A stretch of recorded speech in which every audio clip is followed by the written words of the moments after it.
जब एक परिवार ऐसी कठिन परिस्थितियों से गुजरता है तो वो किस मानसिक दबाव में रहता है, इसका अंदाजा मुझे है, क्योंकि मैं भी इस दौर से गुजरा हूं।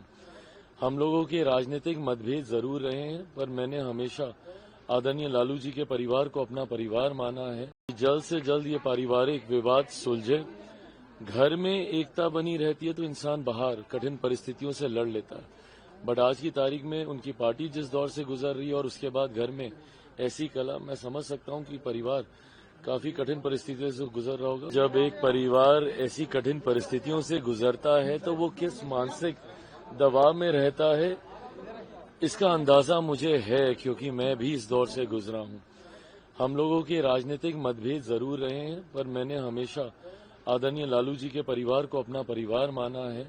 मैंने हमेशा तेजस्वी हूं, तेज हूं, मीसा दी हूं, रोहिणी जी हूं, सबको मैंने अपने भाई बहन ही माना है। ऐसे में बस मैं सिर्फ इतनी प्रार्थना करता हूं कि जल्द से जल्द ये पारिवारिक विवाद सुलझे। घर में एकता बनी रहती है तो इंसान बाहर कठिन परिस्थितियों से लड़ लेता है। बट आज की तारीख में उनकी पार्टी जिस दौर से गुजर रही है और उसके बाद घर में ऐसी कला, मैं समझ सकता हूं कि परिवार काफी कठिन परिस्थितियों से गुजर रहा होगा, पर मैं सिर्फ प्रार्थना कर रहा हूं। मैं इसके ऊपर कोई कमेंट नहीं करूंगा। वर्मा ने कहा है कि वहां में 14,000 करोड़ रुपए यूज किए गए हैं और जो महिलाओं को 10-10 हजार रुपए दिए गए वो वर्ल्ड बैंक से ही दिया गया है। ये कहां से इन लोगों के पास आंकड़े आते हैं, कहां से इन लोगों को ये जानकारी मिलती है? भाई, बिहार के पास एक अपना राजस्व है। जरूर हम लोग राजस्व बढ़ाने की प्रक्रिया में हम लोग हैं कि किस तरीके से और ज्यादा रेवेन्यू जनरेशन हो। आने वाले दिनों में जैसे जैसे औद्योगिकीकरण होगा, इंडस्ट्रियलाइजेशन आएगा, तो डेफिनेटली वो चीजें भी की जाएंगी। बट ये आंकड़े, हवाई बातें करना, अगर कोई तथ्य है तो सामने रखिए, उस पर सरकार जवाब देगी। नहीं तो हवा में बातें करने का कोई मतलब नहीं है ना। कब तक हो जाएगा? बहुत जल्द हो जाएगा। मुझे लगता है आज से कल तक बातें चल रही हैं। एंड आई थिंक सरकार की रूपरेखा कैसी होगी उसके ऊपर सेंस ऑफ क्लैरिटी आ जाएगा।